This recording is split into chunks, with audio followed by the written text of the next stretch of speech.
Bonjour à tous et à toutes, on se retrouve aujourd'hui pour une nouvelle vidéo. Aujourd'hui, je vais vous présenter ce que j'ai pu réaliser par le passé, il y a un an, où j'ai outperform une librairie de compression open source en Rust.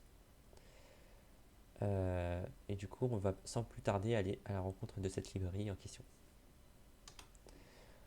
Alors, la librairie, elle s'appelle Libflate. Elle a été réalisée entièrement en Rust, réalisée par 14 contributeurs. Elle est open source, on voit qu'elle a la licence MIT. Euh, et en fait, à titre de comparaison, il se compare à d'autres librairies qui réalisent le même algorithme, Deflate et Inflate. On peut voir que les temps sont assez proches, 8,1 secondes pour 9,8 secondes. Et pour la décompression, on a 1,3 secondes, 0,9 secondes, 1,9 secondes.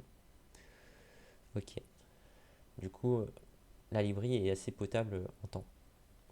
Mais nous, on va totalement euh, le battre au niveau de la compression euh, à un endroit donné dans le code. Euh, pour... Du coup, on va voir où se situe le problème de performance dans leur code. En fait, elle se trouve à ce niveau-là. Ils utilisent une astuce qui est astucieuse. Ils vont utiliser en fait un prefix table ici, à ce niveau-là. Pour le cas petit, ils vont utiliser une structure HMAP. Et pour le cas grand, ils vont utiliser un large prefix table. C'est à ce niveau-là qui implémente quelle structure ils vont choisir selon le nombre de bytes en entrée.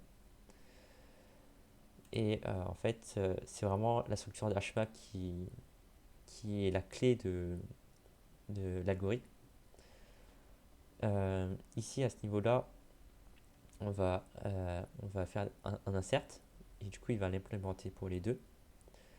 Et du coup, en fait, le HMAP en Rust insert, elle a déjà été implémentée, il n'y a pas besoin. Et pour le cas de prefix table, il va l'implémenter lui-même. C'est à ce niveau-là qu'il implémente l'insert. Et l'idée générale, c'est vraiment d'imiter la structure HMAP pour des grandes tailles. Et pourquoi est-ce qu'on utilise un large prefix table pour les grandes tailles? C'est parce que le HMAP, il est très très mauvais pour beaucoup de données. Euh, voilà. Et du coup, on va aller voir ma repo et expliquer comment est-ce que j'arrive à faire mieux qu'eux. Déjà, ça c'est ma repo. On peut voir qu'il y a mon petit avatar. Euh, mon algorithme, enfin, ma librairie a été réalisée 100% en Rust et Python c'est vraiment juste pour le plotting que vous allez voir en fait à ce niveau-là. Bench, le plot.py. Du coup, ça c'est un fichier Python. Et là, on peut voir en fait que lorsqu'on prend 6 secondes 3 à compresser, on prend 2,1 secondes à compresser chez moi. Du coup, on a 3 fois moins. euh, Ma librairie est 3 fois plus rapide que la sienne. Même si on a un petit lacune de taille qui est pas très énorme, on va dire. Mais ce qui est intéressant, enfin, en fait, il y a des choses que j'ai pas implémentées. Mais si je devais faire pareil, le temps il sera jamais plus long que la sienne. Et là, on peut voir quelques graphes. La courbe en bleu, c'est l'algorithme de compression chez lui. Et la courbe en verte, c'est l'algorithme de compression chez moi. Elle est beaucoup plus bas en temps, c'est-à-dire qu'elle est beaucoup plus rapide. Et on peut voir que c'est assez linéaire. Du coup, sur tout type de taille, je suis 3 fois plus rapide que lui. Et euh, comment est-ce que j'ai pu réaliser cette performance? On va aller voir. C'est en fait à ce niveau-là, comme je vous ai dit, euh, au lieu d'utiliser un hmap et un prefix table euh, qui est un vec de vec, moi j'utilise une référence vers un tableau de taille 2 puissance 16. On remarquera que là c'est en hexadécimal et c'est pas 10 000. coup c'est 2 puissance 16, donc c'est plus gros que 10 000. Et pourquoi est-ce que j'utilise 2 puissance 16? C'est tout simplement pour 2 octets. On peut voir qu'en fait le préfixe c'est 2 octets. Je vais copier 2 octets du buffer et le transformer en usize.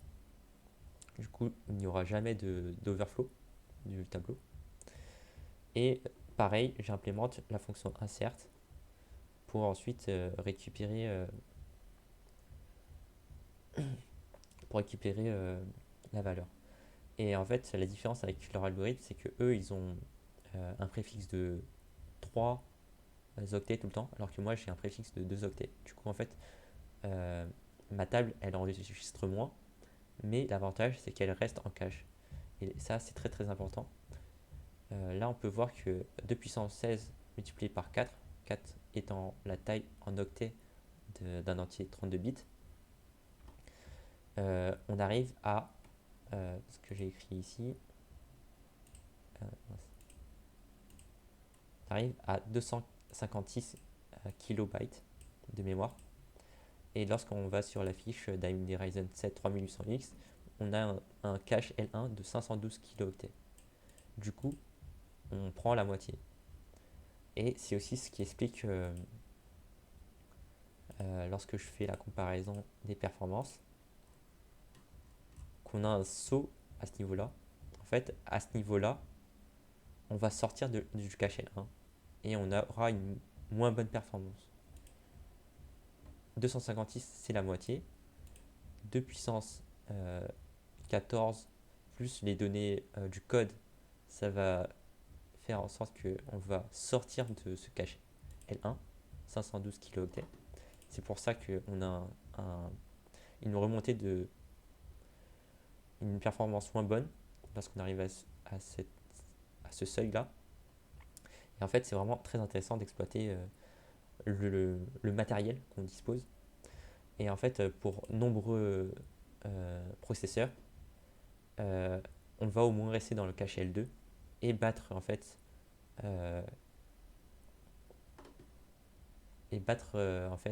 l'algorithme de compression de Deepflate.